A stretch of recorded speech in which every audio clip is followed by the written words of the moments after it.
Hello students, welcome back to my YouTube channel JDV classes. फिर से आपका स्वागत है हमारे चैनल पे।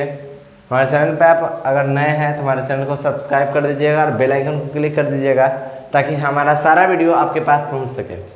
तो पिछले वीडियो में आपको कुछ दे रहे थे और फेस नहीं आ पा रहा था, लेकिन अब जो है काव्य खंड का जो सेकेंड पार्ट रिलीज हो चुका है और थर्ड पार्ट आपको हम आज बताने वाले हैं। तो जो तुलसीदास का एक पद है जो देख रहे हैं आपके सामने है, पद तुलसीदास, जन्म इनका 1543 में हुआ था, मृत्यु 1623 में। मूल नाम इनका राम बोला था, जन्म स्थान राजापुर बांदा उत्तर प्रदेश था। तो आज हम लोग डिस्कस करने वाले हैं तुलसीदास जी के पद के बारे में। तो आप लोग अगर अभी तक अपने पास किताब नहीं रखे हैं तो किताब सामने रखिएगा और समझने की कोशिश कीजिएगा, ठीक है। तो चलते हैं हम अपने टॉपिक पे, तुलसीदास जी पे। तो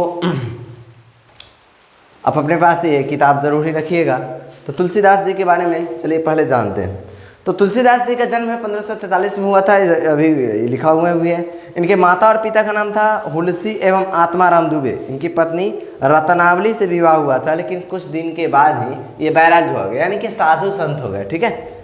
अब देखिए इनकी जो दीक्षा गुरु थे, याद रखिएगा आप, अगर आपके ऑब्जेक्टिव में प्रश्न आ सकता है कि इनके दीक्षा गुरु कौन थे। तो इनके दीक्षा गुरु थे आपको नरहरिदास शुक्र खेत के वासी गुरु के विद्याराम कराया, ठीक है। इनको अब शिक्षा गुरु शेष सनातन काशी के विद्वान, काशी में चले गए। काशी में जितने भी विद्वान लोग रहते थे, पंडित रहते थे, तो उन्होंने शिक्षा ली।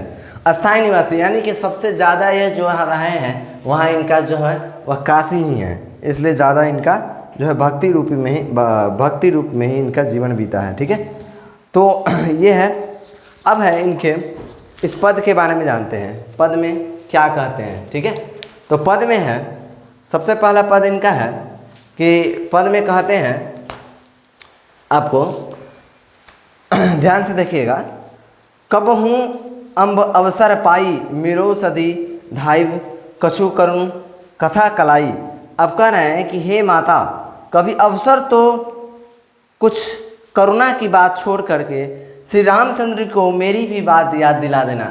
अब कह रहे हैं, ये श्री रामचंद्र से आग्रह कर रहे हैं, माता सीता से आग्रह कर रहे हैं कि हे माता, अगर अवसर मिले तो कुछ करुणा की बात छोड़कर श्री रामचंद्र जी को मेरे भी बारे में बता दीजिएगा। दिन अब अघिन छीन मलिन अधि अघाई, नाम लो भर उधर एक प्रभु दास कहाई।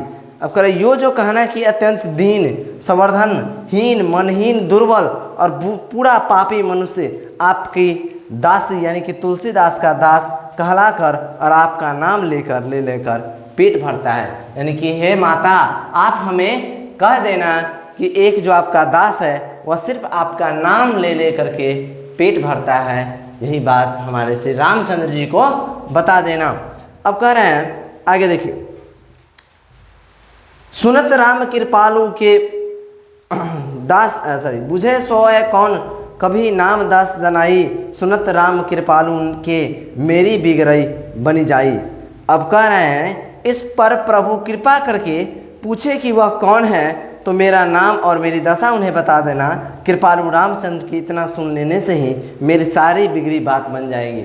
अब कह रहे हैं, तुलसीदास जी कह रहे हैं, माता सीता को कह रहे हैं कि अगर इतना ही बात हमारे प्रभु अगर सुन लेते हैं तो इसी से जो है वो हमारा जो है दिन जो है वो बिगड़ा हुआ दिन जो है वो सब सुधर जाएगा, मेरा सभी कष्ट हरण हो जाएगा।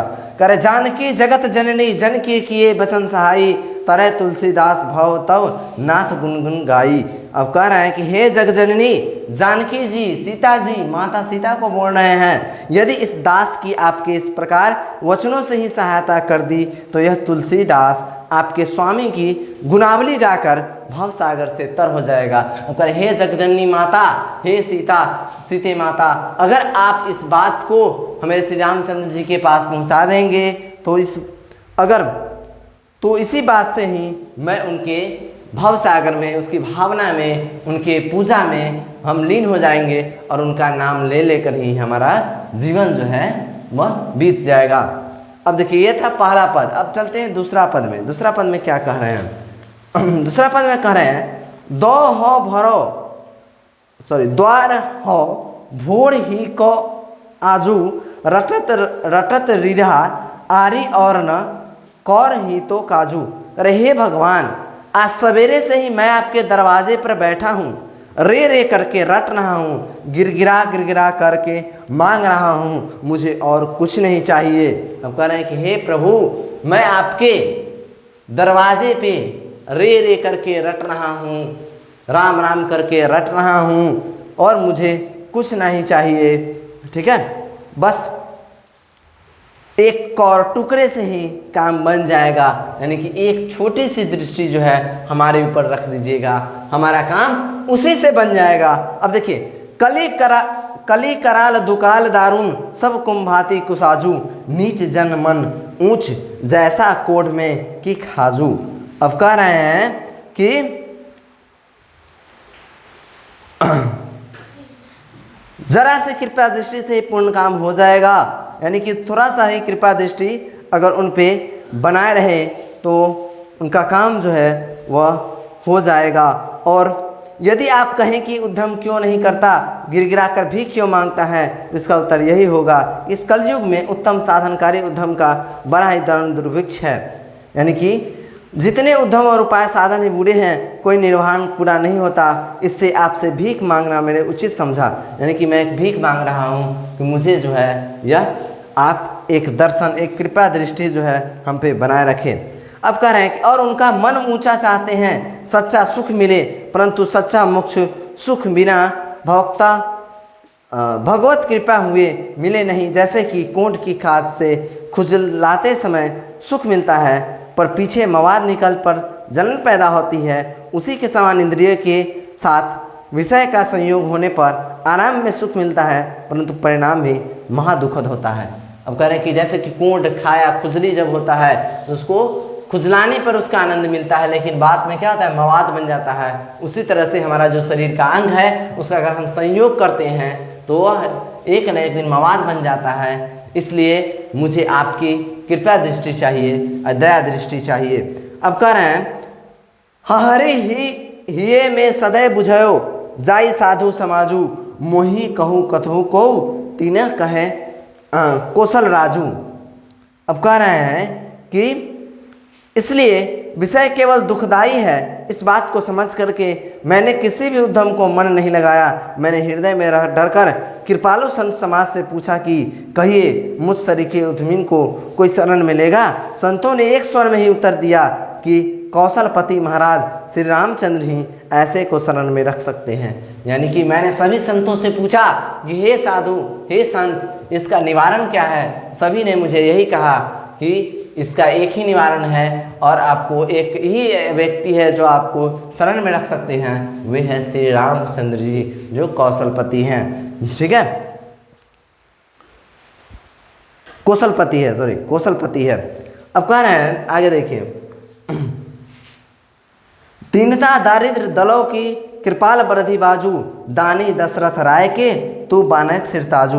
अब कह रहे हैं कि हे कृपा के समुद्र, आपको छोड़कर दीनता और दरिद्रता का नाश कौन कर सकता है। हे दशरथ नंदन, दानियों का दान रखने वाला में आप श्रेष्ठ हैं। अब कह रहे हैं कि आप दशरथ नंदन जो है, दशरथ नंदन इसलिए कहा गया कि दशरथ जी के पुत्र हैं, तो दशरथ नंदन आप ही श्रेष्ठ है दानियों में, आप ही ऐसा कर सकते हैं। अब देखिए, जन्म को भूखो भिखारी, हो गरीब नाजू, पेट भरी तुलसी, जय भी भक्ति सुधा सुनाजू।